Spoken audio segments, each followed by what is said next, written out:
Good evening everyone. Very good. बढ़िया, चलिए बढ़िया आ गए। अब कल के लेक्चर से कंटिन्यू करते हैं। कल अपन लोगों ने ग्लोबल एरर हैंडलर बना लिया था, जिससे बेनिफिट क्या हुआ था? जो कल अपन ने ग्लोबल एरर हैंडलर बनाया था, उससे क्या फायदा हुआ था? वेरी गुड, हमारी सारी एरर हैंडलिंग हमने एक सिंगल पॉइंट पे कंसोलिडेट कर दी थी। अलग अलग जगह पर अपन लोगों को एरर को हैंडल नहीं करना पड़ रहा था। यही था फायदा, है ना? वेरी गुड, ठीक है। लेकिन फिर भी हमारे कोड में एक प्रॉब्लम थी, और मैंने आपसे कहा था प्रॉब्लम ये थी कि हमारे कोड में हमें ट्राई कैच अभी भी लगाने पड़ रहे हैं। हमारे कोड में अभी भी हर कंट्रोलर में ट्राई कैच लगे हुए हैं।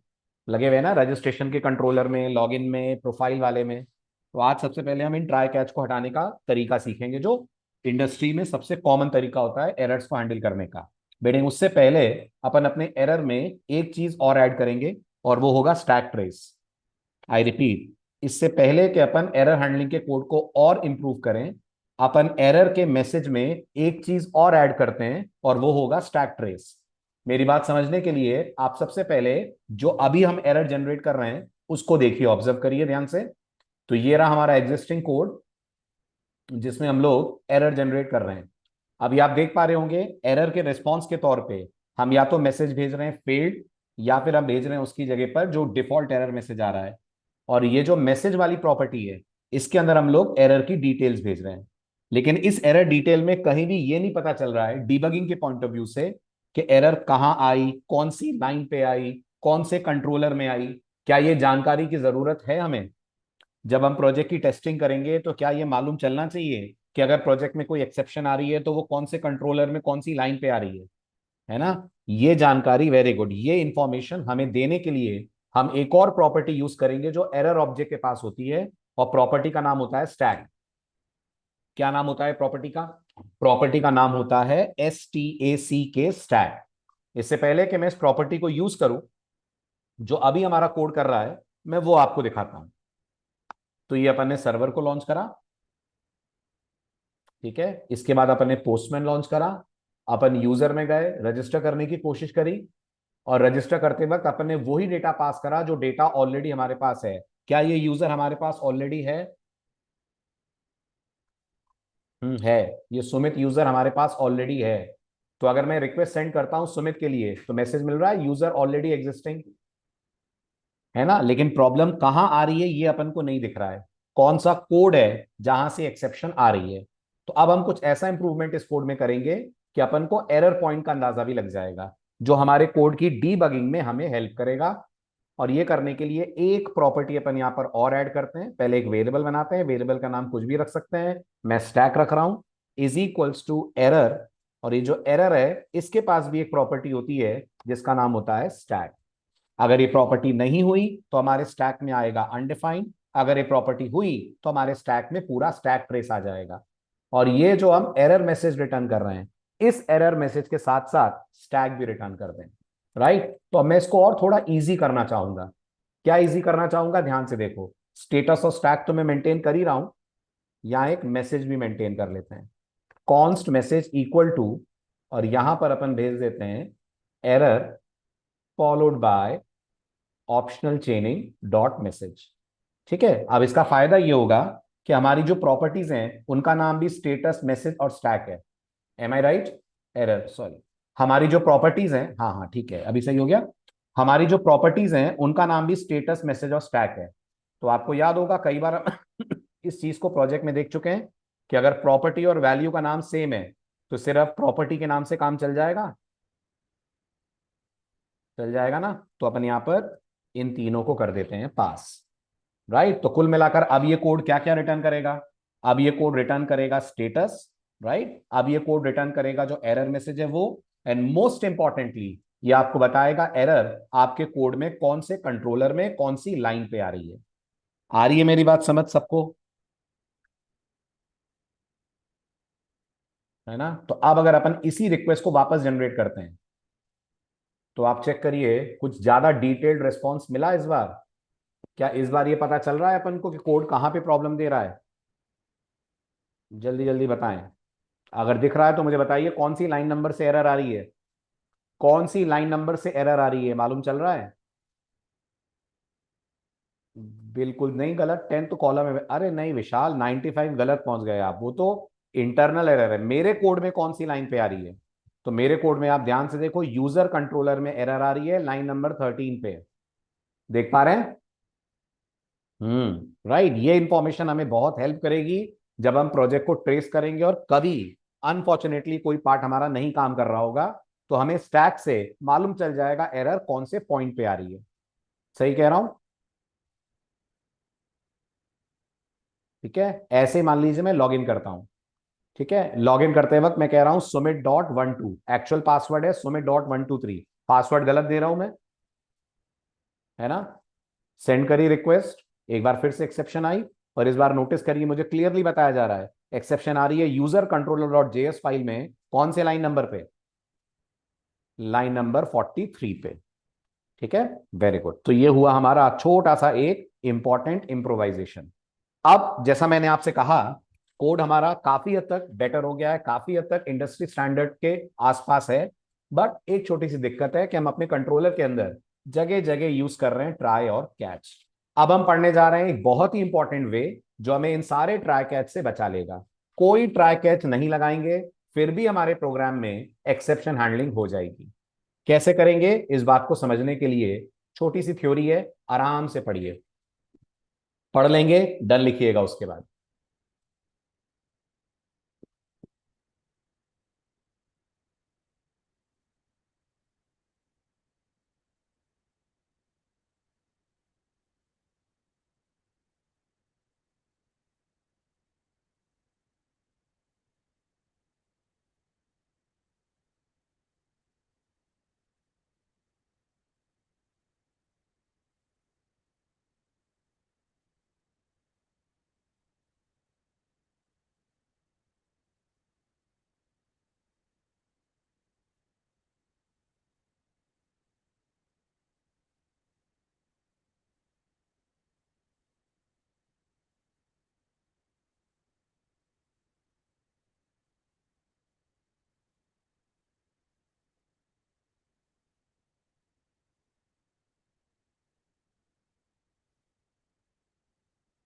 बिल्कुल सही विवेक।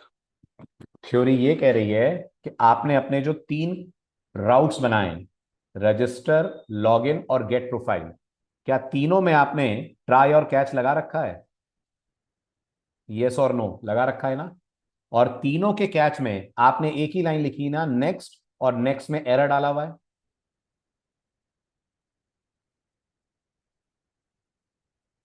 जल्दी जल्दी जवाब दें, फटाफट, बी रेस्पॉन्सिव। करब आए ना आपने? तो अब हम जो पढ़ने जा रहे हैं वो हमें इतने सारे ट्राई कैच यूज करने से बचा लेगा। क्या पढ़ने जा रहे हैं? अपन पढ़ने जा रहे हैं एक्सप्रेस की तरफ से दिया गया एक और मिडलवेयर, जिसका नाम है एक्सप्रेस एसिंक हैंडलर। सबसे पहले तो चैट विंडो में नाम टाइप करिए, क्या नाम है मिडलवेयर का?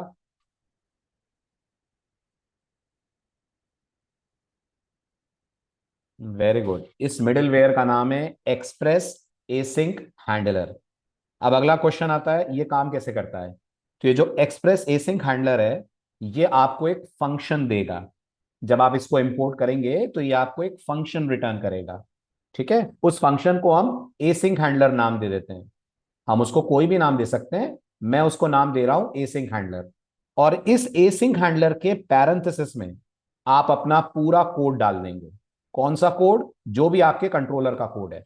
फॉर एग्जाम्पल, अगर आप रजिस्ट्रेशन कंट्रोलर की बात कर रहे हैं, तो जो भी रजिस्ट्रेशन कंट्रोलर का कोड है वो पूरा आप इसके अंदर डाल देंगे। किसके बिना? कंप्लीट करिए मेरा सेंटेंस। पूरा कोड इसके पैरेंथेसिस में आ जाएगा, किसके बिना? तो जवाब है ट्राई और कैच के बिना। नो ट्राई नो कैच, सब ट्राई कैच हटा दीजिए और बाकी बचा हुआ कोड इसके पैरेंथेसिस में डाल दीजिए। फायदा क्या होगा? फायदा ये होगा कि विदाउट इवन ट्राई कैच, क्योंकि ये एसिंक हैंडलर के अंदर जा रहा है, एक्सेप्शन आते ही कंट्रोल चला जाएगा आपके ग्लोबल एक्सेप्शन हैंडलर के पास। फिर से मेरा एक एक वर्ड गौर से सुनिएगा। एक्सप्रेस एसिंक हैंडलर क्या है? जवाब है एक्सप्रेस एसिंक हैंडलर एक मिडलवेयर है। इंस्टॉल करना पड़ेगा कि पहले से अवेलेबल होता है? तो इंस्टॉल करना पड़ेगा, अवेलेबल नहीं है, थर्ड पार्टी पैकेज है। इंस्टॉल करना पड़ेगा किस कमांड से? The usual npm install command से। जब आप इसको इंस्टॉल करके रिक्वायर यानी इंपोर्ट करेंगे, तो ये आपको रिटर्न करेगा एक फंक्शन। ये आपको एक फंक्शन रिटर्न करेगा।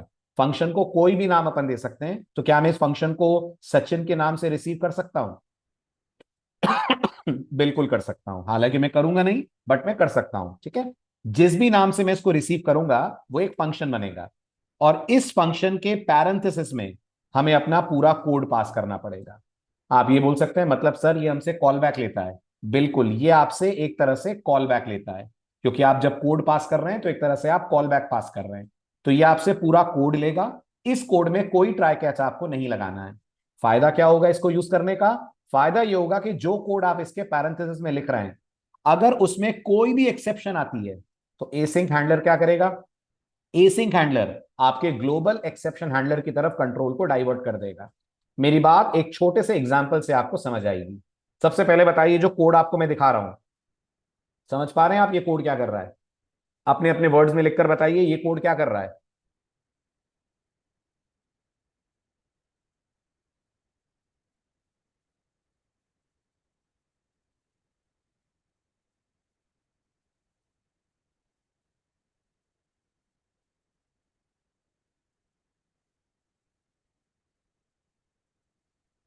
यूजर्स फेच कर रहा है। ये डेटाबेस से सारे यूजर्स की लिस्ट निकाल के ला रहा है। आप भी एग्री करते हैं? ये डेटाबेस से सारे यूजर्स की लिस्ट निकाल के ला रहा है। राइट, ठीक है। अगर इस ऑपरेशन में कोई प्रॉब्लम नहीं हुई, यानी प्रॉमिस रिजॉल्व हो गया, तो ये वाला स्टेटमेंट चलेगा res.json, मतलब लाइन नंबर 4 चलेगी अगर इस लाइन पे कोई दिक्कत नहीं गई तो। और अगर इस लाइन पे प्रॉब्लम गई तो कंट्रोल ट्राई छोड़कर कहां जाएगा?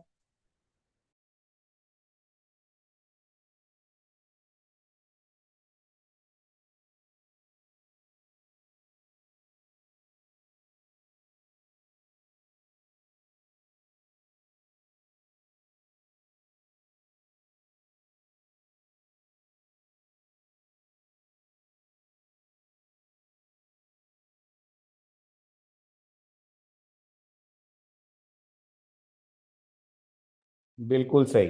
अगर इस कोड में कहीं कोई प्रॉब्लम गई तो कंट्रोल ट्राई छोड़कर जंप कर जाएगा कैच की तरफ, और कैच के अंदर ये नेक्स्ट चलेगा और यहां से कंट्रोल चला जाएगा ग्लोबल एरर हैंडलर के पास। ये आपके लास्ट लेक्चर के लॉजिक वाला कोड है। लास्ट लेक्चर में ऐसा ही कुछ कोड लिख रहे थे ना आप, रजिस्ट्रेशन में, लॉगिन में, है ना? अब आज इंप्रोवाइजेशन क्या करेंगे वो देखिए।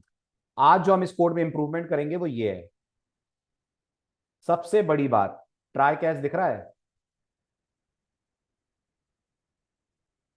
नहीं दिख रहा है, राइट। बाकी का कोड दिख रहा है? बिल्कुल वही है बाकी का कोड जो आपने अपने फंक्शन के अंदर लिखा हुआ है।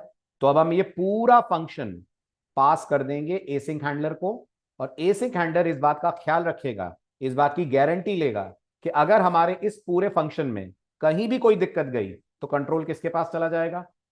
कंट्रोल चला जाएगा ग्लोबल एरर हैंडलर के पास। Very good. और अगर कोई दिक्कत नहीं गई तो कोड नॉर्मल फ्लो चलेगा और आपका कोड अगली लाइन को कर देगा एग्जीक्यूट। समझ आया सबको? नहीं आया?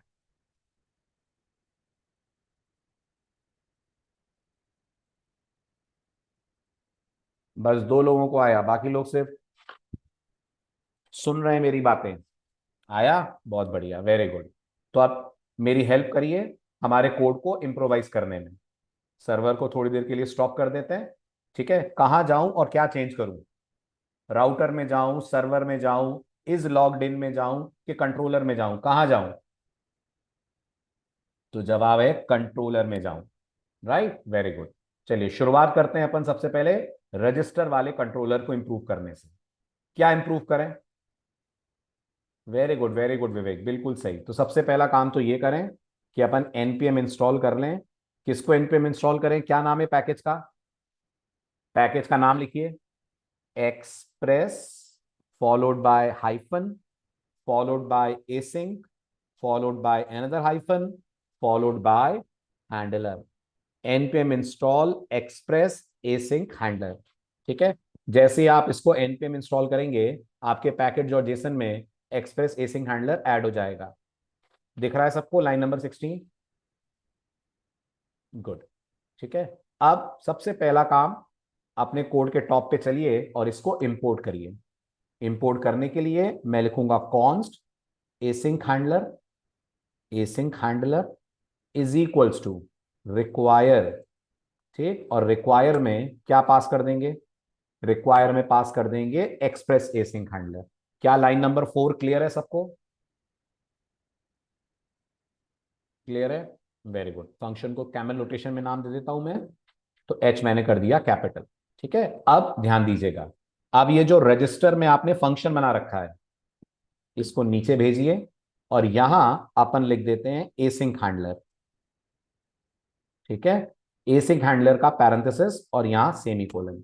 और ये जो आपका एसिंक वाला फंक्शन है पूरा का पूरा उठाइए, यहां से लेकर लास्ट तक उठाइए, कट कीजिए, और एसिंक हैंडलर के अंदर इसको पेस्ट कर दीजिए।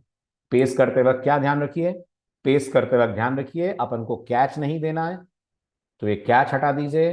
अपन को ट्राई नहीं देना है, यहां से ट्राई, और ट्राई का एंडिंग ब्रेस हटा दीजिए। तो ये ट्राई गया, राइट। उसके बाद ये आपका पैरेंथेसिस बंद हुआ, ये सेमीकोलन हटा दीजिए, सेव कर लीजिए। फटाफट जवाब दीजिए, समझ आ रहा है कैसे मैंने चेंज करा? Got it? यही चीज रिपीट करिए बाकी दोनों के साथ भी।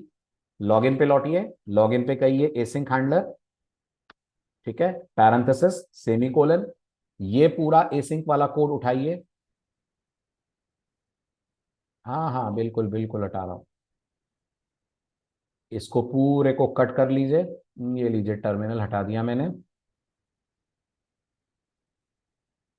ठीक है, इसको पूरे को कट कर दीजिए, यहां पहुंचिए, यहां पहुंचकर इसको कर दीजिए पेस्ट, कैच हटा दीजिए। ठीक है, ये सेमीकोलन हटाइए, ट्राई का ये वाला ब्रेस हटाइए, ट्राई की स्टार्टिंग हटाइए, सेव कर दीजिए कोड को। ये आपका लॉगिन वाला भी चला गया इनसाइड एसिंक हैंडलर। और यही चेंज करिए अपने तीसरे कोड में, that is profile view. Profile view में आइए, प्रोफाइल व्यू के अंदर भी ये लाइन हटाइए, और यहां लिख दीजिए एसिंक हैंडलर सेमीकोलन। ये पूरे को कॉपी करिए, यहां से लेकर यहां तक, कट करिए, पेस्ट करिए। ठीक है, ट्राई ड्रॉप कर दीजिए, कैच ड्रॉप कर दीजिए, सेमीकोलन ड्रॉप कर दीजिए, सेव कर दीजिए। ठीक है, अब क्या एक्स्ट्रा आ रहा है? सही है, नो एरर्स, परफेक्ट। सबको आया समझ कोड में जो चेंजेस करे मैंने? Everyone is able to get that? चलिए अब एप्लीकेशन को रीस्टार्ट करते हैं, टेस्ट करते हैं कि जो चेंज करा उससे हमें कोई कोड में दिक्कत तो नहीं जा रही है। सर्वर स्टार्ट हो गया हमारा। ठीक है, अगेन क्लिक करिए, पहले की तरह आप देख पा रहे होंगे, अगर आपने पासवर्ड गलत दिया है तो इनवैलिड क्रेडेंशियल्स आ रहा है। अगर रजिस्टर करते वक्त आप सेम यूजर पास कर रहे हैं तो भी आपका कोड एक्सेप्शंस को कैच कर पा रहा है, सेम आउटपुट आ रहा है, बस कोड का डिजाइन आपने कर दिया थोड़ा इंडस्ट्री स्टैंडर्ड के अनुसार। All clear, everything is perfect, यहां तक समझ आ रहा है, फॉलो कर पा रहे हैं?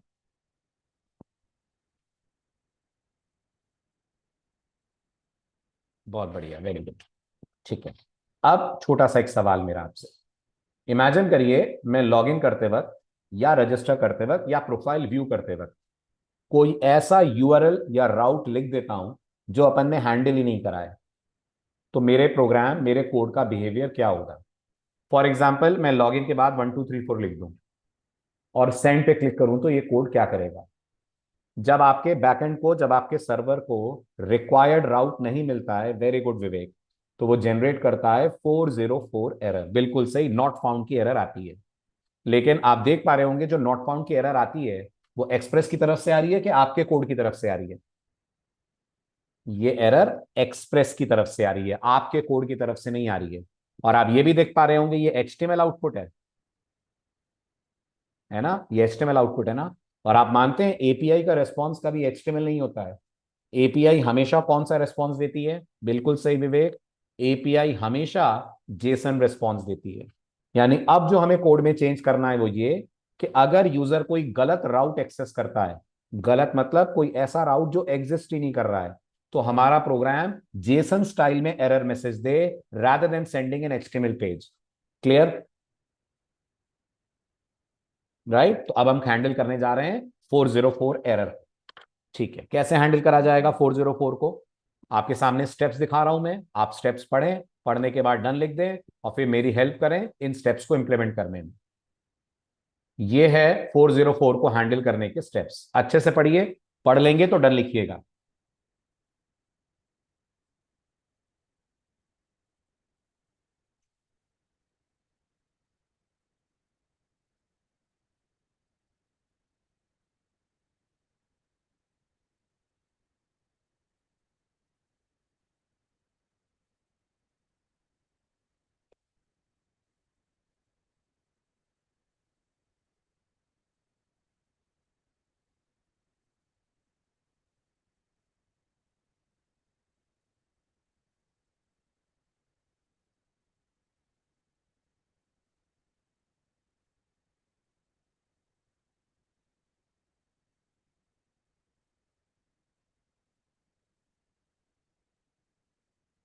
इतना टाइम, 4 तो लाइनें, उसको पढ़ने में इतना समय लग रहा है? समझ नहीं आ रहा? अरे अच्छा चलो समझो। सबसे पहले बताओ जाएंगे कहाँ, ये कोड लिखेंगे कहाँ अपन? ये कोड अपन लिखेंगे सर्वर डॉट जेएस में। राइट, वहीं पे कर रहे हैं ना राउट्स की हैंडलिंग आप? तो अपन सर्वर डॉट जेएस में लिखेंगे। ठीक है, किसके बाद और किसके पहले? किसके बाद और किसके पहले? तो जो आपका ग्लोबल एरर हैंडलर है उसके पहले और यूजर राउटर के बाद। क्या जगह मैटर करती है कोड में? जब हम लोग मिडलवेयर लिखते हैं तो क्या उसकी पोजीशन मैटर करती है? बहुत मैटर करती है, राइट। इसलिए हम सर्वर में जाकर इसको कहां लिखेंगे? हम सर्वर में जाकर इस ग्लोबल एरर हैंडलर के ऊपर लिखेंगे, राइट। क्योंकि हम चाहते हैं अगर नॉट फाउंड की एरर भी आए तो उसे हैंडल कौन करे? अगर नॉट फाउंड की एरर भी आए तो हैंडल उसे यही ग्लोबल हैंडलर करे, राइट। सिर्फ मैसेज हम यहां से जनरेट करेंगे। ठीक है, तो उसके बाद ये करने के लिए अपन यहां लिखते हैं global, sorry, not found error handler. ठीक है, ये हमारा नॉट फाउंड एरर हैंडलर हो गया, या मैं इसको मिडलवेयर भी बोल सकता हूं। ठीक है, अब मैं लिखूंगा यहाँ ऐप डॉट यूज। ठीक, कितने आर्गुमेंट्स लेगा? तो गौर करिएगा, ये 3 आर्गुमेंट लेगा, 4 लेगा तो ये ग्लोबल एरर हैंडलर बन जाएगा। ये वो नहीं है, सिर्फ एक राउट है जो तब चलेगा जब कोई और राउट नहीं चलेगा। मतलब कुछ वैसा जैसा स्विच में डिफॉल्ट होता है। यस, कुछ वैसा ही जैसा स्विच में डिफॉल्ट होता है। डिफॉल्ट कब चलता है? डिफॉल्ट तब चलता है जब कोई और राउट ना चले। ऐसे ही आपका ये केस होगा, अगर कोई राउट नहीं चलेगा तो ये चलेगा।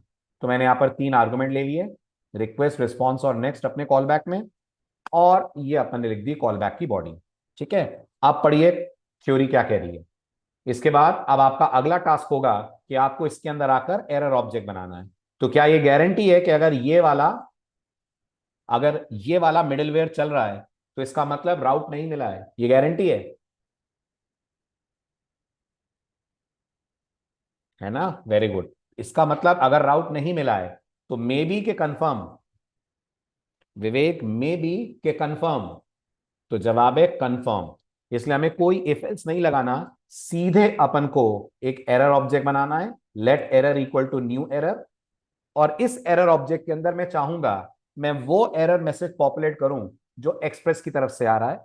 एग्जैक्टली बोलूं तो एरर मैसेज तो मैं अपनी तरफ से दूंगा, एक्सप्रेस की तरफ से मुझे सिर्फ वो यूआरएल चाहिए जो यूआरएल यूजर ने टाइप करा है और वो यूआरएल अवेलेबल नहीं है। एरर मैसेज तो मेरा होगा, लेकिन यूआरएल मुझे वो वाला चाहिए जो यूजर ने टाइप करा है। जैसे मैंने अभी कौन सा यूआरएल टाइप करा हुआ है? मैंने अभी कौन सा यूआरएल टाइप करा हुआ है?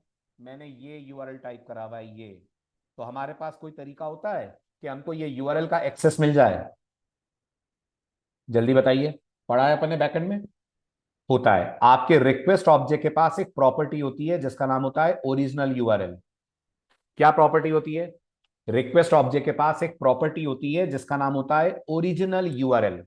अगर ये प्रॉपर्टी आप एक्सेस कर लें तो आपको पता लग जाएगा यूजर ने क्या यूआरएल यहां पे टाइप करा था, और वही अपन एरर मैसेज में दिखा देंगे। तो बस हो गया हमारा काम डन। यहां पर बैकटिक लगाता हूं, यहां लिख देता हूं can not find the route for dollar curly brace request dot original URL at the server. समझ आ रहा है जो एरर ऑब्जेक्ट मैंने बनाया है? देखिए ध्यान से और बताइए, जो एरर ऑब्जेक्ट बनाया है मैंने, समझ आ रहा है सबको? बिल्कुल ठीक। और इसके बाद इस एरर ऑब्जेक्ट को मुझे ग्लोबल एरर हैंडलर को पास ऑन करना है। क्या लिख दूं? इस एरर ऑब्जेक्ट को मुझे ग्लोबल एरर हैंडलर को पास करना है। क्या लिख दूं? जी विशाल, ये प्रॉपर्टी रिक्वेस्ट ऑब्जेक्ट के पास होती है। ये जो ओरिजिनल यूआरएल प्रॉपर्टी आप देख रहे हैं, ये आपके रिक्वेस्ट ऑब्जेक्ट की प्रॉपर्टी होती है। जैसे आपको याद होगा कल के लेक्चर में रिक्वेस्ट ऑब्जेक्ट के पास हेडर नाम की प्रॉपर्टी थी, है ना? बिल्कुल वैसे ये प्रॉपर्टी भी होती है। ठीक है, अब यहां पे मैं लिखूंगा नेक्स्ट, और नेक्स्ट में पास कर दूंगा मैं ये एरर। ठीक है, जैसे ही मैं कहूंगा नेक्स्ट एरर, ये वाला एरर हैंडलर रन होना स्टार्ट हो जाएगा जो इसके नीचे बनाया हुआ है अपन ने। इसलिए इसकी पोजीशन मैटर कर रही है, इसलिए अपन को इसको प्रॉपर तरीके से करना है हैंडल। ठीक है, चलिए अब आ जाइए। तो सर ग्लोबल एक्सेस होगी, विशाल अनम्यूट करो बेटा। ग्लोबल मतलब आपके मिडिलवेयर के पास होगी। हर मिडिलवेयर के पास, जिसके पास रिक्वेस्ट ऑब्जेक्ट है उसके पास ये प्रॉपर्टी भी होगी। जी विशाल बोलिए। रिक्वेस्ट ऑब्जेक्ट के अंदर प्रॉपर्टी होती है। विशाल थोड़ा जोर से बोलिएगा, आवाज बहुत धीरे आ रही है आपकी। सिर्फ रिक्वेस्ट ऑब्जेक्ट के अंदर ही प्रॉपर्टी होती है। हाँ जी, हाँ जी, ये रिक्वेस्ट ऑब्जेक्ट के अंदर ही प्रॉपर्टी होती है। ग्लोबली मतलब पूरे। हाँ जी, ओके सर, मतलब रिक्वेस्ट के अंदर ही होगी, मतलब वहां से एक्सेस हाँ होगी। रिक्वेस्ट के, जैसे रिक्वेस्ट में परम्स होता है, हाँ हाँ हाँ रिक्वेस्ट में बॉडी होता है। जैसे हम लिखते हैं ना सर, वो process dot A R G S, तो उसके अंदर बहुत सारी प्रॉपर्टीज आ जाती है तो। Process dot A R G S नहीं, रिक्वेस्ट, रिक्वेस्ट। ये ओके। रिक्वेस्ट के पास अवेलेबल है, क्योंकि एक्चुअल में इसके पास क्या है, इस प्रॉपर्टी से अपन को क्या मिल रहा है? इस प्रॉपर्टी से अपन को यूआरएल मिल रहा है, राइट? जी। यूआरएल कौन लेकर आ रहा है? यूआरएल रिक्वेस्ट ही तो लेकर आ रहा है ना, इसलिए हाँ सर। प्रॉपर्टी रिक्वेस्ट ऑब्जेक्ट के पास है। Okay sir. ठीक है, ओके। हाँ। हाँ जी, अब मैंने ये चेंज कर दिया है। अब आप नोटिस करिए, अब अगर मैं क्लिक करता हूं नॉन एग्जिस्टिंग यूआरएल पे, तो आप देख पा रहे होंगे जो एचटीएमएल एरर रिस्पॉन्स था वो हट गया, उसकी जगह जेसन आ गया। जल्दी फटाफट आ गया जेसन, राइट? और ये आपका ही मैसेज है। और विशाल आप चेक करिए, जिस पे डाउट हो रहा था आपको, ये रहा ओरिजिनल यूआरएल का रिजल्ट। ये देखिए, ये ओरिजिनल यूआरएल ने आपको बताया, ये यूआरएल टाइप कराया ना अपन ने यहां पर। तो बस इस ओरिजिनल यूआरएल ने अपन को ये यूआरएल दे दिया, तो पता लग गया कि ये वाला यूआरएल गलत है। इस यूआरएल को सर्व करने के लिए कोई राउट हैंडलर नहीं बनाया है। ऑल गुड, जल्दी जल्दी फटाफट, ऑल गुड, समझ आ रहा है? फॉलो कर पा रहे हैं सब लोग? बहुत बढ़िया। अब एक और इंप्रूवमेंट, तो हमारा ये एरर हैंडलिंग वाला पार्ट खत्म हो। क्या इंप्रूवमेंट करेंगे अपन अब? आप ये बताइए, जितना भी एरर हैंडलिंग का कोड आपने लिखा है, ये आपने सर्वर डॉट जेएस में लिखा है, राइट? है ना? और सर्वर डॉट जेएस को अपन हमेशा ये मानते हैं जितना लाइट वेट रखें उतना बेटर होगा, है ना? तो अब हमारा आखिरी काम है, ये जो एरर हैंडलिंग का कोड है इसको सर्वर डॉट जेएस से हटा दें और भेज दें किसके पास? सर्वर डॉट जेएस से हटा दें और भेज दें मिडलवेयर के पास। है ना? बहुत सारा कोड लिख दिया है ना अपन ने, वेरी गुड। तो अब अपन ये कोड यहां से हटाते हैं और भेज देते हैं किसके पास? मिडलवेयर के पास। तो अपन चलते हैं अपने मिडलवेयर में। मिडलवेयर के अंदर एक मिडलवेयर और बनाते हैं अपन। मिडलवेयर का नाम अपन देते हैं global error handler. Global error handler dot JS. जो करने जा रहा हूं सब लोग समझ रहे हैं? जो करने जा रहा हूं सब लोग समझ रहे हैं? मैं कोड की क्या कर रहा हूं? मैं कोड की शिफ्टिंग कर रहा हूं, राइट? कहां से शिफ्ट कर रहा हूं? सर्वर डॉट जेएस से शिफ्ट कर दे रहा हूं global error handler dot JS में। इससे हमारा जो सर्वर डॉट जेएस वाला कोड है वो लाइट वेट हो जाएगा, और उसको पढ़ना, समझना, ट्रेस करना आपके लिए इजी होगा। ठीक है, वेरी गुड। ठीक, अब क्या करें? सर्वर डॉट जेएस में आइए। ठीक है, क्या हटाना है ध्यान से देखिए। क्या हटाना है अपन को? अपन को हटाना है एरर हैंडलिंग वाला कोड। तो अपन क्या करें? अपन ये पूरा फंक्शन, यही पूरा फंक्शन एरर हैंडल कर रहा है क्या? अच्छे से देखकर बताओ, जो मैंने सेलेक्ट करा है वो ही एरर हैंडल कर रहा है। इसको कर दीजिए कट, है ना? ऐप डॉट यूज भी कट हो जाएगा कि ये यहीं रहेगा? फटाफट बताइए। वेरी गुड, ये यहीं रहेगा, है ना? अब आ जाइए आप अपने ग्लोबल एरर हैंडलर में। यहां पर एक फंक्शन बना लेते हैं। क्या नाम दे दें उसका? उसका नाम दे देते हैं global error handler is equals to, और ये जो पूरा फंक्शन आप लेकर आए उसको कर दीजिए पेस्ट। समझ आया सबको? आया, वेरी गुड। इसी तरह से वापस सर्वर डॉट जेएस में चलिए। ये भी आप एरर हैंडलिंग के लिए ही कर रहे हैं ना, 404, है ना? इसको भी कट कर दीजिए। ठीक है, कट करने के बाद पहुंचिए ग्लोबल एरर हैंडलर में और यहां एक और बनाइए। अभी एरर्स को इग्नोर करिएगा क्योंकि कोड हमने प्रॉपर नहीं लिखा है अभी। यहां एरर का नाम दे देते हैं अपन नॉट फाउंड। ठीक, और इस कोड को कर दीजिए आप पेस्ट। ये भी समझ आ रहा है? Very good. अब इन दोनों को एक्सपोर्ट करवा दें, तभी तो ये यूज हो पाएंगे। तो यहां लिख दीजिए मॉड्यूल डॉट एक्सपोर्ट्स, ठीक है, is equal to curly brace as an object export करा दीजिए। किसको किसको करा दीजिए? ग्लोबल एरर हैंडलर को करा दीजिए और नॉट फाउंड को करा दीजिए। ये भी समझ आ रहा है ना? अब लौटिए अपने सर्वर डॉट जेएस में और जहां आपने फंक्शन की बॉडी लिखी हुई थी वहां किसका नाम पास कर दीजिए। लाइन नंबर 20 पे किसका नाम पास कर दूं?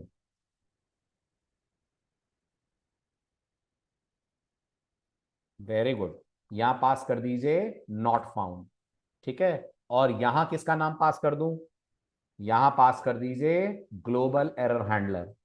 राइट, ऑटोमेटिक इंपोर्ट आपका ऑन है तो आप देख पा रहे होंगे मैंने नॉट फाउंड लिखा, ऑटोमेटिकली वीएस कोड ने मेरे लिए नॉट फाउंड को इंपोर्ट कर दिया। कर दिया? वेरी गुड, ठीक है। अब करिए रिक्वेस्ट जनरेट, सेंड करिए। आप देख पा रहे होंगे सेम रिजल्ट, सेम आउटपुट आपको मिल रहा है। बस अब आपका कोड और बेहतर और सिस्टमैटिक हो गया है। आया सबको एरर्स हैंडल करना the way we do in industry?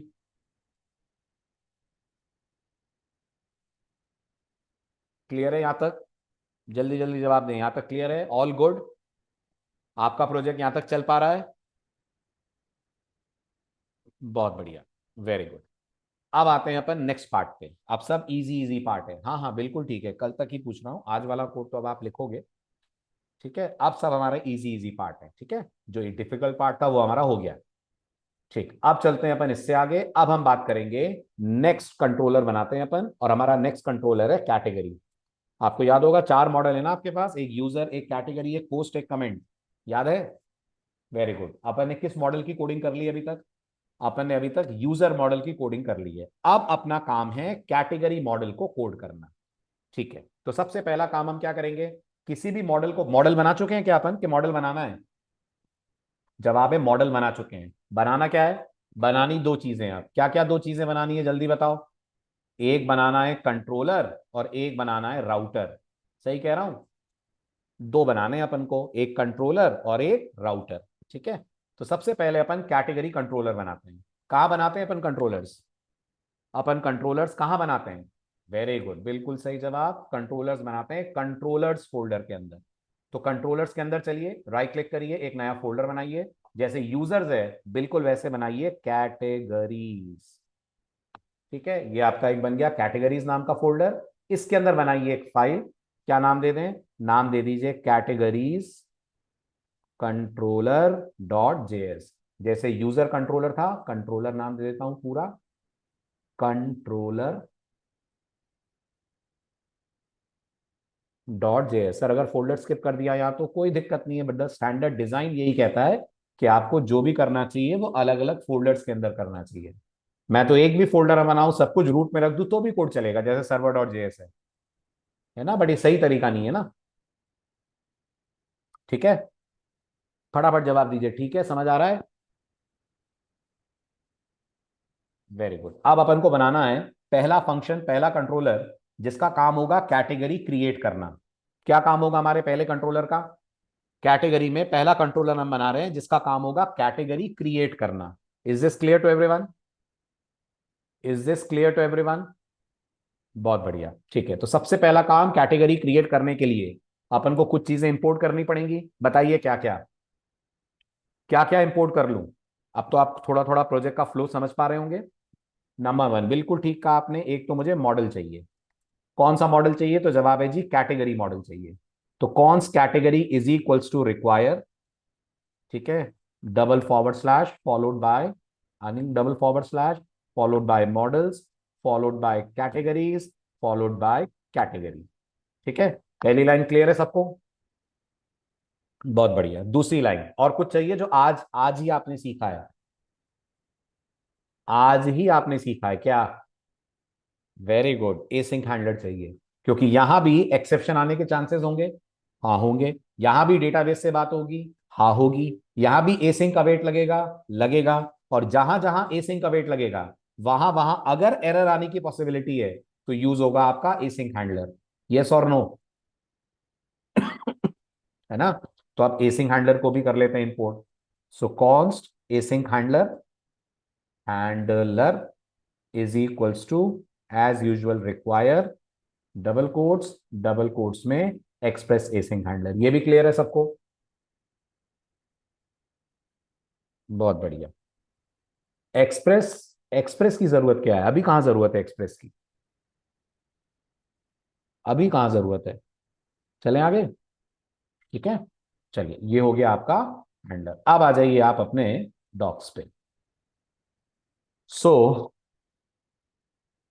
इसको क्लोज करते हैं। ये आपका नेक्स्ट डॉक्यूमेंट। आप पढ़िए ध्यान से। आपके इस क्रिएट कैटेगरी को क्या करना है? सबसे पहला काम होगा, ये जो आप क्रिएट कैटेगरी फंक्शन बनाने जा रहे हैं, किस नाम से फंक्शन बना रहे हैं अपन? Create category. ये जो क्रिएट कैटेगरी फंक्शन आप बना रहे हैं, इसका काम होगा रिक्वेस्ट डॉट बॉडी से कैटेगरी का नाम लेना। क्योंकि मैं याद दिला दूं, जब यूजर या एपीआई क्लाइंट इस राउट पे रिक्वेस्ट भेजेगा तो रिक्वेस्ट के अंदर कैटेगरी का नाम शामिल होगा। क्योंकि अगर हम कैटेगरी क्रिएट कर रहे हैं तो उसका कुछ नाम भी तो होगा। नोड की कैटेगरी है कि रिएक्ट की कैटेगरी है कि सीएसएस है कि एचटीएमएल है, क्या है ये? Got it? तो सबसे पहला काम होगा बॉडी से अपन नाम को एक्सेस करें। ठीक है, तो पहला काम। अच्छा, उससे पहले कुछ कमेंट्स डाल दूं ताकि आपको याद रहे कि जो अपन बना रहे हैं वो क्या है। और एक काम करते हैं, इतनी मेहनत क्यों कर रहे हैं अपन? अपन सीधे यूजर कंट्रोलर से कुछ चीजें कॉपी कर लें और इनको अपने हिसाब से बदल देंगे। क्या कहते हैं आप? टाइपिंग थोड़ी सी बच जाएगी ना? बहुत बढ़िया। हाँ हाँ, बिल्कुल बिल्कुल विवेक, बिल्कुल बिल्कुल बिल्कुल सही कहा आपने। अपन लॉग्ड इन भी चेक करेंगे, अभी करते हैं चेक, अभी करते हैं, डोंट वरी। ठीक है, फिलहाल तो सबसे पहले तो बताइए क्या बनाने जा रहे हैं आप? अपन बनाने जा रहे हैं क्रिएट कैटेगरी। तो डिस्क्राइब में लिख देता हूं, create new category. Create new category, very good. उसके बाद रिक्वेस्ट पोस्ट होगी, हाँ या ना? बिल्कुल रिक्वेस्ट पोस्ट होगी। राउट एपीआई V1 यूजर्स रजिस्टर, यही होगा? नहीं, यूजर्स की जगह आएगा कैटेगरीज। और रजिस्टर की जगह क्या आएगा? रजिस्टर की जगह क्या आएगा? कुछ नहीं आएगा, सिर्फ कैटेगरीज ही रखेंगे अपन। क्यों रखेंगे? क्योंकि गौर करिएगा, यहां मैं अलग अलग एचटीटीपी मेथड्स बनाऊंगा। जब मेथड्स अलग अलग होंगे तो मुझे अलग अलग यूआरएल देने की जरूरत ही नहीं है, सब एक ही यूआरएल से आइडेंटिफाई हो जाएंगे। समझ आ रहा है नहीं आ रहा है? यहां मैं अलग अलग एचटीटीपी मेथड से हैंडल करूंगा, है ना? इसलिए मैं यूआरएल अलग नहीं दे रहा हूं, सबको एक ही यूआरएल दे रहा हूं, दैट इज कैटेगरीज। आप तो ये बताइए, एक्सेस पब्लिक होगा कि प्राइवेट? कोई भी कैटेगरी क्रिएट कर पाएगा या लॉगिन करने के बाद ही क्रिएट कर पाएगा? ऑब्वियस सी बात है, लॉगिन करने के बाद ही क्रिएट कर पाएगा, तो एक्सेस होगा हमारा प्राइवेट। रजिस्टर की जगह नाम क्रिएट कैटेगरी चलेगा? यस, रजिस्टर की जगह नाम चलेगा क्रिएट कैटेगरी। अंदर का ये पूरा कोड अपन को अब करना पड़ेगा चेंज, सही कह रहा हूं? अंदर का ये पूरा कोड अपन को अब करना पड़ेगा चेंज। ठीक है, तो इसको क्लोज करता हूं और अंदर का कोड अब लिखने की कोशिश करते हैं अपन। ठीक है, अब मैं थ्योरी बोलूंगा, आप मेरे को कोड बताएंगे।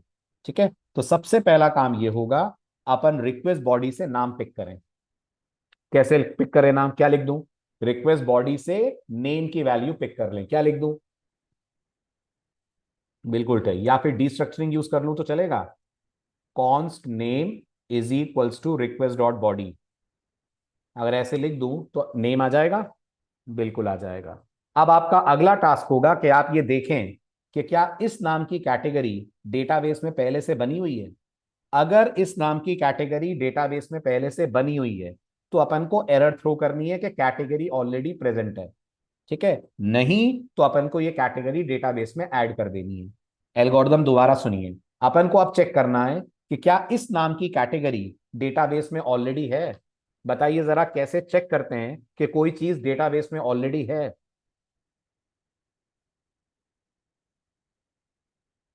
अब भी करा है आपने यूजर कंट्रोलर में इसको? कैसे ढूंढेंगे कि डेटाबेस में ये चीज ऑलरेडी है? भूल गए? इसके लिए हम लोग अपने मॉडल का मेथड कॉल करेंगे जिसका नाम होता है फाइंड वन। आईडी तो है ही नहीं ना विवेक हमारे पास, आईडी कहाँ है हमारे पास? हमारे पास तो नाम है, तो हमें तो नाम से सर्च करना है ना। है ना। तो हम यूज करेंगे फाइंड वन, हमारा ये वाला मेथड। फाइंड वन हमसे पैरामीटर में वो वैल्यू लेगा जिसके बेस पर अपन को सर्चिंग करनी है। तो आपको किसके बेस पर सर्चिंग करनी है?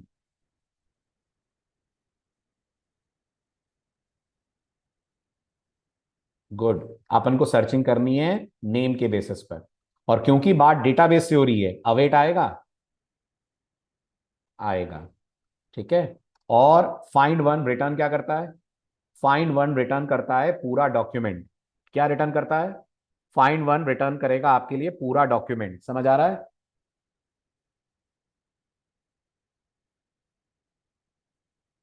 Right, very good. तो अपन फाइंड वन को बोलेंगे कि फाइंड वन इस नेम को सर्च करे। ठीक है। सर्च करने के बाद अपन इसको एक वेरिएबल में रिसीव कर लेते हैं।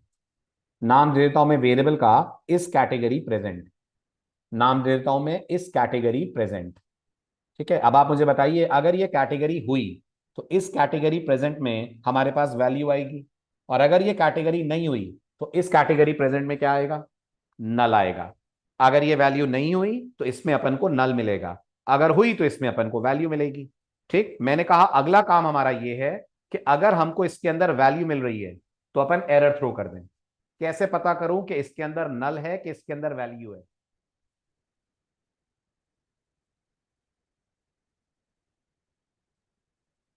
Very good. मैं यहां लिखूंगा if is category present. Right. अगर ये इफ कंडीशन ट्रू है तो क्या ये कैटेगरी डेटाबेस में पहले से है? क्या ये कैटेगरी डेटाबेस में पहले से है? यस, ये कैटेगरी डेटाबेस में पहले से है। अगर ये पहले से है तो अपन को क्या करना है? अगर ये पहले से है तो अपन को क्या करना है? तो जवाब है एरर थ्रो करनी है ना। तो मैं लिख दूंगा थ्रो न्यू एरर और मैसेज लिख दूंगा category already existing. Category already existing. Throw समझ में आया सबको? बहुत बढ़िया। अगर ये इफ फॉल्स है, इसका मतलब ये नेम वाली कैटेगरी डेटाबेस में है कि नहीं है? नहीं है। Very good. तो क्या करना है? अगर ये डेटाबेस में नहीं है तो क्या करना है? इसको ऐड करना है। अब आपको याद होगा, आपने एक तरीका ऐड करने का पढ़ा था कि अपन पहले ऑब्जेक्ट बनाएं और फिर सेव मेथड कॉल करें। क्या मैं सही कह रहा हूं? यही आपने रजिस्टर में करा है। ये वाली दो लाइनों को देखिए, लाइन नंबर 15 और लाइन नंबर 18। 15 और 18 को देखिए ध्यान से और बताइए, ऐसे अपन डॉक्यूमेंट सेव करते हैं डेटाबेस में? 15 और 18, है ना। अब आज एक दूसरा तरीका पढ़िए। एक और तरीका है डेटाबेस में डेटा सेव करने का।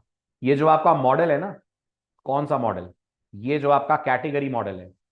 दो बार क्यों आ गया ये? इसको हटाते हैं। ये जो आपका कैटेगरी मॉडल है ना, इसके पास एक मेथड है जिसका नाम है क्रिएट। क्या नाम है मेथड का? इसके पास एक मेथड है जिसका नाम है क्रिएट। आप उसे भी कॉल कर सकते हैं। फायदा ये होगा कि जो काम आप दो लाइन में कर रहे हैं ना, पहले आप ऑब्जेक्ट बना रहे हैं फिर आप सेव कर रहे हैं, दो लाइन की जगह काम कितनी लाइन में हो जाएगा? दो लाइन की जगह काम एक लाइन में हो जाएगा। राइट। तो अब अपन कॉल करते हैं क्रिएट मेथड को। किसका मेथड है? मॉडल का या ऑब्जेक्ट का? मॉडल का या ऑब्जेक्ट का? तो जवाब है मॉडल का। क्या नाम है आपके मॉडल का? हमारे मॉडल का नाम है कैटेगरी। राइट। तो हम लिखेंगे यहां पे category dot followed by create. ठीक। क्रिएट आपसे पैरामीटर में वो ऑब्जेक्ट लेता है जो ऑब्जेक्ट अपन को सेव करना है। तो रिकॉल करिए अपन को कैटेगरी टाइप का ऑब्जेक्ट सेव करना है। जरा मॉडल में चलिए और मुझे बताइए कैटेगरी मॉडल में क्या क्या रिक्वायर्ड है।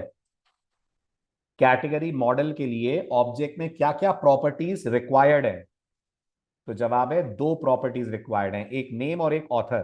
प्रॉपर्टी तो और भी है, पर आप देख पा रहे होंगे वो रिक्वायर्ड नहीं है। देख पा रहे हैं? सिर्फ दो प्रॉपर्टी रिक्वायर्ड है, नेम और ऑथर। सही कह रहा हूं? जल्दी जल्दी बोलिए बेटा फटाफट, यस और नो। सही कह रहा हूं? बहुत बढ़िया।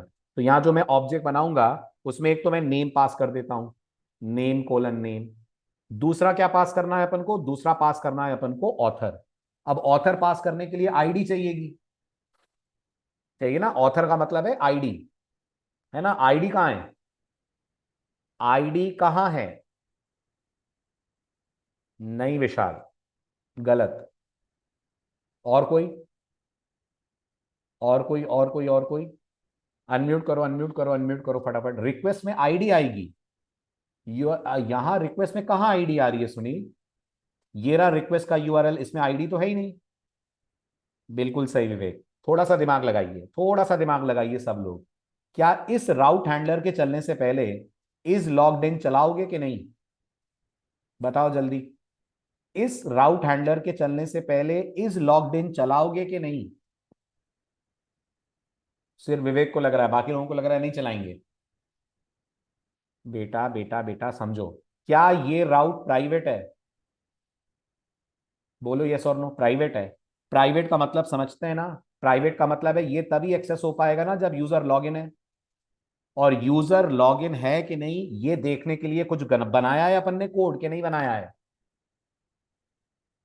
बनाया है, बनाया है। इज लॉग्ड इन बनाया है ना? और अगर आपको ये लग रहा है कि सर बट आपने इसको यूज कहां करा इस वाले राउट में, तो भाई मैं यहां यूज नहीं करूंगा इसको। जब मैं इसको राउटर में ऐड करूंगा, करेंगे जैसे यूजर राउटर बनाया है आपने, ऐसे कैटेगरी राउटर बनाओगे, है ना? जैसे यूजर राउटर में आपने लिखा हुआ है user router dot get profile और उसके पहले इज लॉग्ड इन। बिल्कुल ऐसे जब हम लोग कैटेगरी राउटर के लिए पोस्ट बनाएंगे तो यहां लिख देंगे ना इज लॉग्ड इन और क्रिएट कैटेगरी। तो क्रिएट कैटेगरी वाला राउट चलने से पहले इज लॉग्ड इन चलाएंगे? यस की नो? चलाएंगे। तो अगर इज लॉग्ड इन चला होगा तो उसने कुछ करा होगा, कुछ पढ़ा था लास्ट लेक्चर में। क्या करा होगा उसने बताओ? इज लॉग्ड इन ने क्या करा होगा हमारे लिए? यस, रिकॉल करो, कल ही अपन ने ये पॉइंट डिस्कस करा है। अगर अपन इज लॉग्ड इन की कोडिंग की तरफ चलें, कहां गया इज लॉग्ड इन? ये रहा इज लॉग्ड इन। अगर हम इज लॉग्ड इन की कोडिंग की तरफ चलें तो क्या ये लाइन नंबर 18 याद आ रही है आपको? ये लाइन नंबर 18 क्या कर रही है? Very good. क्या कर रही है ये? लाइन नंबर 18 से क्या हो रहा है? लाइन नंबर 18 से पूरा यूजर ऑब्जेक्ट इसके अंदर ऐड हो रहा है। शाबाश अफजल। अब ये जो यूजर ऑब्जेक्ट ऐड हो रहा है इसमें आईडी भी है। ठीक है, तो क्या ये आईडी अपन को यहां अवेलेबल हो जाएगी हमारे कंट्रोलर में? क्या इस कंट्रोलर के पास भी रिक्वेस्ट ऑब्जेक्ट आया है? हो जाएगी। क्या लिख दूं बोलो? ऑथर कोलन,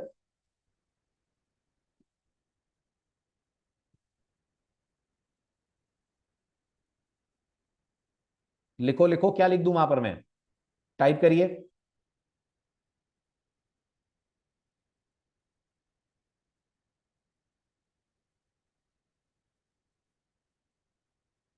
थोड़ा सा गड़बड़ हो गया विशाल। ये रिक्वेस्ट ऑब्जेक्ट के अंदर है ना विशाल? तो मुझे रिक्वेस्ट डॉट लगाना पड़ेगा ना, है ना? Very good, request. और अगर मैं ऑप्शनल चेनिंग यूज कर लूं तो और बेटर है। रिक्वेस्ट डॉट, और यहां पर मैं लिख दूं जो हमारा यूजर का नाम था, यूजर का नाम था user auth, I mean property का नाम user auth, question mark dot, और उसके साथ आएगी अंडरस्कोर आईडी। आ रहा है समझ? वेरी गुड, ठीक है। क्या ये क्रिएट डेटाबेस से बात करेगा? हाँ करेगा, तो अवेट लगेगा। हाँ लगेगा। ठीक है, और ये याद रखिएगा, जो डॉक्यूमेंट ऐड करेगा ये उस डॉक्यूमेंट की आपको कॉपी रिटर्न कर देगा। वो कॉपी अपन लोग अपने कैटेगरी में रिसीव कर लेते हैं। तो मैंने कह दिया const category is equals to await category dot create, और ये डॉक्यूमेंट जो अपन को डेटाबेस में ऐड करना है। लाइन नंबर 14 सबको समझ आ रही है? आ रही है, वेरी गुड। अगर लाइन नंबर 17 तक आ गए मतलब सब कुछ बढ़िया है, कोई एक्सेप्शन वगैरह तो नहीं आई? नहीं आई। तो जैसे अपन ने यहां से रिस्पॉन्स रिटर्न करा है, ऐसे यहां से भी एक रिस्पॉन्स रिटर्न कर दें। इसको कॉपी कर लेते हैं, यहां लिख देते हैं response dot JSON. Very good, status यहां भी सक्सेस होगा, यस और नो? होगा। मैसेज यूजर रजिस्टर्ड की जगह कैटेगरी क्रिएटेड हो जाएगा, हो जाएगा। और ये सारा डेटा ना देकर अपन रिटर्न कर देते हैं कैटेगरी ऑब्जेक्ट। कर सकते हैं? ये वही कैटेगरी ऑब्जेक्ट है जो डेटाबेस में आपने अभी अभी ऐड करा है। कर सकते हैं? बहुत बढ़िया, वेरी गुड। अब फाइनल पार्ट, अगर मेरे को ये राउट चलाना है तो फिर इसका राउटर भी बनेगा, है ना? जैसे अपन ने यूजर कंट्रोलर के लिए यूजर राउटर बनाया है, ऐसे कैटेगरी कंट्रोलर के लिए कैटेगरी राउटर भी बनेगा। बहुत बढ़िया। तो अब अपन चलते हैं कैटेगरी राउटर के लिए। कहां जाएंगे? राउटर्स कहां बनाते हैं अपन? वेरी गुड, राउटर्स अपन बनाते हैं राउट्स नाम के फोल्डर के अंदर। तो राउट्स फोल्डर में आइए, एक नया फोल्डर बनाइए, जैसे यूजर्स है ऐसे बनाइए कैटेगरीज। ठीक है, जैसे यूजर राउटर है ऐसे बनाइए कैटेगरीज राउटर डॉट जेएस। आ रहा है समझ? जो मैं कर रहा हूं आ रहा है समझ? बहुत बढ़िया, वेरी गुड। अब आ जाइए आप कैटेगरीज राउटर में। ये हमारा कैटेगरीज राउटर है। ठीक है, क्या क्या चाहिए यहां पर? थोड़ी सी मेहनत बचा लेते हैं, यूजर राउटर से कॉपी कर लेते हैं। एक्सप्रेस चाहिए? हाँ चाहिए। एक्सप्रेस से ही तो आपको राउटर मिलता है, एक्सप्रेस चाहिए। ठीक है, आपको ये राउट्स चाहिए, ये वाले नहीं चाहिए, कैटेगरी राउटर वाले राउट्स चाहिए। सही कह रहा हूं? कैटेगरी कंट्रोलर वाले राउट्स चाहिए। तो कॉपी कर लेते हैं और इसको अपन कर देंगे एडिट। तो अपन कैटेगरी राउटर में आते हैं और ये पूरे पार्ट को एडिट कर देते हैं। ठीक है, हमें क्या चाहिए? हमें चाहिए क्रिएट कैटेगरी। सही कह रहा हूं? हमें चाहिए क्रिएट कैटेगरी। ठीक है, कहां से आएगी क्रिएट कैटेगरी? तो यहां लिखेंगे create category is equal to require, require, और यहां अपन देंगे double dot forward slash followed by double dot forward slash followed by controllers, controllers के बाद forward slash categories forward slash category controller. आ रहा है समझ?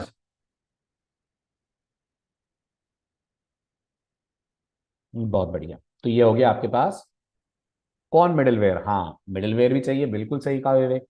फिर हमें चाहिए is logged in. Is logged in is equals to, इसका भी रिक्वायर।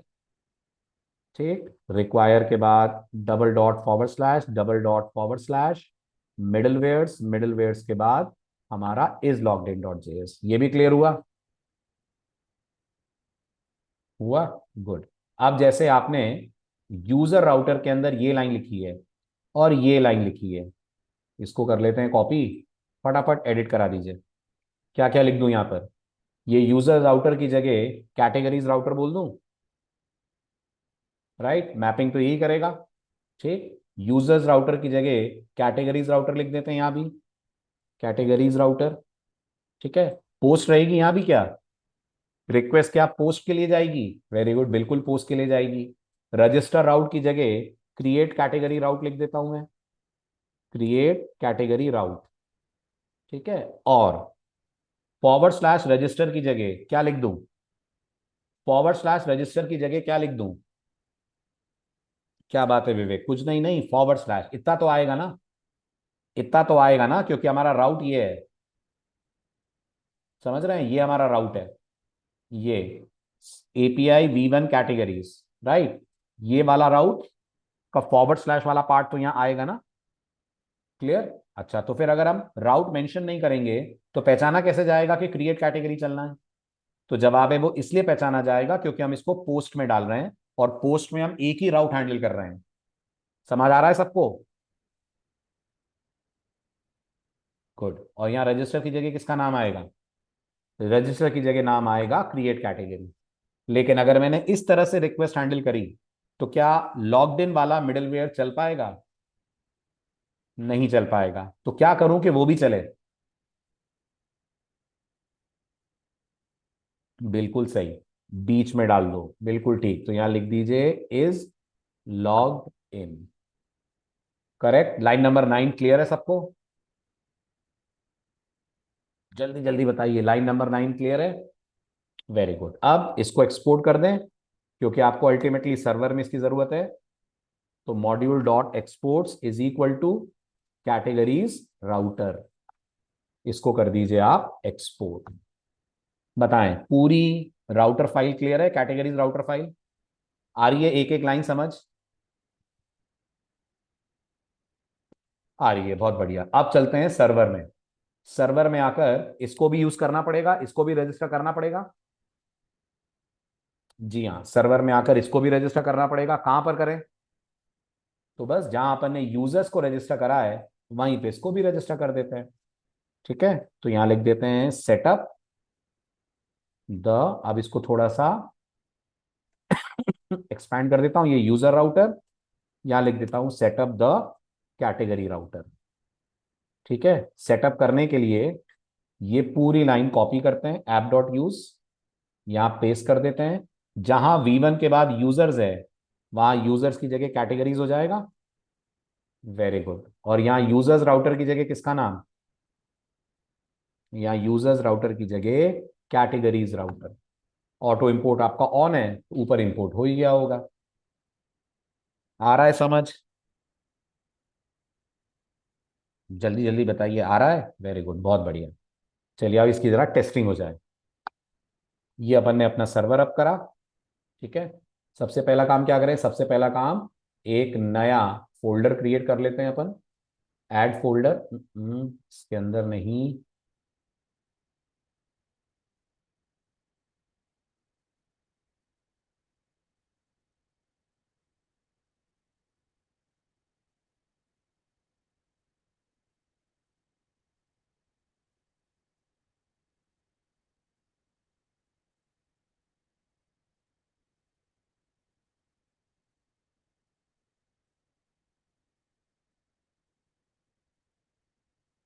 फोल्डर का नाम दे देते हैं अपन कैटेगरीज। यूजर था, ये हो गया हमारा कैटेगरीज। यहां तक clear? Everyone is clear with this? इस पूरे को तो ऊपर भेज दें वापस। ठीक है, ये हो गया हमारा कैटेगरीज। ठीक है, इनको कर देते हैं अपन, हाँ बिल्कुल बिल्कुल, अभी तो मैं जानबूझ के बिना लॉगिन करे करूंगा। देखते हैं अपन कोड काम कैसे करता है। ठीक है, अब अपन कैटेगरीज में आते हैं। कैटेगरीज में आकर एक नई रिक्वेस्ट ऐड करते हैं। ठीक है, कौन सी रिक्वेस्ट ऐड होगी, तो जवाब है हम पोस्ट रिक्वेस्ट ऐड करेंगे। ठीक है, पोस्ट रिक्वेस्ट ऐड करते हैं। किसकी रिक्वेस्ट है, तो यहाँ नाम दे देते हैं, रिक्वेस्ट है क्रिएट करने की, तो यहाँ मैंने नाम दे दिया क्रिएट। ठीक है, यूआरएल टाइप करते हैं अपन, यहां से रजिस्टर से यूआरएल कॉपी कर लेते हैं। ये यूआरएल लिया मैंने, क्रिएट पे में गया और मैंने यूआरएल पेस्ट कर दिया। और इस यूआरएल के अंदर यूजर्स हटाकर यहाँ मैंने लिख दिया कैटेगरीज। ठीक है, रिक्वेस्ट पोस्ट है, यूआरएल मेरा कैटेगरीज पे पॉइंट कर रहा है, तो चलना चाहिए ना मेरा राउट, है ना? ठीक है, इस समय मैं लॉग्ड इन हूं कि नहीं हूं? नहीं हूं, है ना? तो जैसे ही मैं सेंड पे क्लिक करूंगा, आप देख पा रहे हैं मुझे मैसेज मिल रहा है JWT मस्ट बी प्रोवाइडेड। क्यों मिल रहा है? क्यों मिल रहा है ये मैसेज? इसलिए मिल रहा है क्योंकि आपने अपने कोड के अंदर टोकन पास ही नहीं करा है। जब अपन ने टोकन ही नहीं पास करा है तो ये बोलेगा ना। वेरी गुड, बिल्कुल सही। ठीक है, अब अपन एक बार लॉगिन करके देखते हैं, तो अपन लॉगिन में चलते हैं, सुमित.123 करते हैं। ठीक है, सुमित.123 के बाद सेंड करा मैंने। 1234 है क्या? शायद 1234 होगा। ये भी नहीं है, क्या हो गया? Can not find the route for, अच्छा सॉरी सॉरी सॉरी, अरे ऊपर अपन ने यूआरएल चेंज करा हुआ है ना टेस्टिंग के लिए, 1234 वहां नहीं रहेगा ना। ठीक है, तो मेरे ख्याल से ये 123 ही होगा। ठीक है, तो सुमित लॉगिन हो गया, ये सुमित का टोकन आ गया। ये टोकन अपन ने कॉपी करा, क्रिएट के पास लेके गए, हेडर्स में गए, यहाँ पर एक नया हेडर ऐड करना है। यस, ऑथराइजेशन नाम का हेडर ऐड करिए। ये हेडर ऐड हुआ। वैल्यू सेट करिए, क्या वैल्यू सेट होगी? वैल्यू सेट होगी बियरर, करेक्ट। और बियरर के बाद ये डेटा पेस्ट कर दीजिए, ये भी क्लियर है? टोकन पेस्ट कर दीजिए। ठीक है, ठीक है, अब हो जाएगी कैटेगरी ऐड? नहीं होगी, नहीं होगी, नाम मिसिंग है ना, नाम रिक्वायर्ड है ना, नाम कहाँ दिया मैंने कैटेगरी का, है ना? तो अभी भी एक्सेप्शन आनी चाहिए। यस, बिल्कुल नोटिस करिए, category authentication failed, name is required. सही चल रही है एरर हैंडलिंग, है ना? गुड। अब नाम पास करते हैं, तो मैं बॉडी में गया, बॉडी में जाकर रॉ पे क्लिक करा, यहां से जेसन उठाया और यहां से अपन ने जेसन स्टाइल में पास करा नाम। क्या नाम पास करें? नोड जेएस पास कर देते हैं। ठीक है, ये करने के बाद सेंड पे क्लिक करा, क्या अब सब परफेक्ट है? यस, अब सब परफेक्ट है, क्लिक करिए। Yes, done. मैसेज मिल रहा है कैटेगरी सक्सेसफुली क्रिएटेड, और ये आपकी कैटेगरी की डिटेल। और क्रॉस चेक करने के लिए अपन चलते हैं VS कोड में, मोंगो डीबी का एक्सटेंशन ओपन करते हैं, कनेक्ट करते हैं, ब्लॉगी टेक में जाते हैं। आप देख पा रहे होंगे कैटेगरी डेटाबेस बन गया है, बन गया है, इसके अंदर डॉक्यूमेंट आ गया है, आ गया है। ये आपकी कैटेगरी है नोड जेएस, और ये वो यूजर है जिस यूजर ने इस कैटेगरी को बनाया है। कौन सा? ये वाला ऑथर। हाँ जी विवेक, हाँ जी, हाँ जी, बोलिए क्या डाउट है, बोलिए, पूछिए। सर हाँ बोलिए। हेलो हाँ जी बोलिए। सर, फॉर एग्जांपल एक यूजर ने नोड जेएस के नाम से कैटेगरी क्रिएट कर ली है, ठीक है। और दूसरा इस नाम से नहीं कर पाएगा, ये हमारे कोड हाँ, रेस्ट्रिक्शन है। एक तो फिर कैटेगरी, एक नाम की एक ही कैटेगरी होगी। तो डिफरेंट कैसे यूजर होगी? फिर। हाँ नहीं कर पाएगा। आप यूं मान लो कि वो एक टॉपिक है जो बुक हो गया है, तो अगर नोट जेएस पे कोई आर्टिकल अपलोड हो रहा है, अगर मैं कर रहा हूं तो आप नहीं कर पाओगे। तो फिर ऐसे तो गिन चुन के कुछ ही कैटेगरीज होंगी हमारे पूरे नहीं, एप्लीकेशन में कितनी फिर। सारी, कि तुम नोट जेएस 2 दे दो, कुछ भी नाम दे दो, web development with node JS दे दो, क्या फर्क पड़ रहा है? ओके, मतलब सेम नेम नहीं होना चाहिए, नहीं बस तो एग्जैक्ट, सर्च हाँ, हम तुम कैसे नोट करेंगे गैंग इसमें। छोटा कर दो, क्या फर्क पड़ रहा है? हो जाएगा। ओके। वो तो बस ओके ऐसा सर। है कि एक तरह से मान लो, एक पोस्ट का टाइटल मान लो, कैटेगरी को एक तरह से पोस्ट का टाइटल मानो, तो मैं उसी टाइटल हम्म। की पोस्ट तुम नहीं बना सकते जिसकी मैंने बना दी है। ओके। यस, ये doubt. Thank you sir. Okay welcome. ठीक है, अब इस कोड के अंदर एक छोटा सा इंप्रूवमेंट। इस कोड के अंदर हमारा प्रोग्राम एरर हैंडल कर पा रहा है जब JWT वगैरह अपन पास नहीं कर रहे हैं तो। फॉर एग्जाम्पल, अगर मैं टोकन पास ना करूं, ये वाला, ये एरर मैसेज कहां से आ रहा है? ये एरर मैसेज कहां से आ रहा है? आपके एरर हैंडलर से आ रहा है या इज लॉग्ड इन से आ रहा है?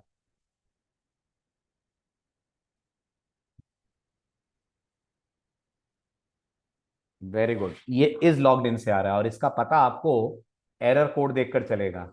आपके एरर हैंडलर में तो एरर कोड 500 था ना, है ना? तो अगले लेक्चर में अपन ऐसा कुछ करेंगे कि इज लॉग्ड इन वाली एरर भी एरर हैंडलर ही जनरेट करे। समझ आ रहा है? इज लॉग्ड इन वाली एरर भी एरर हैंडलर ही जनरेट करेगा। ठीक है, तो यहां तक का पूरा कोड आपका वर्किंग होना चाहिए। क्लियर है? ओके।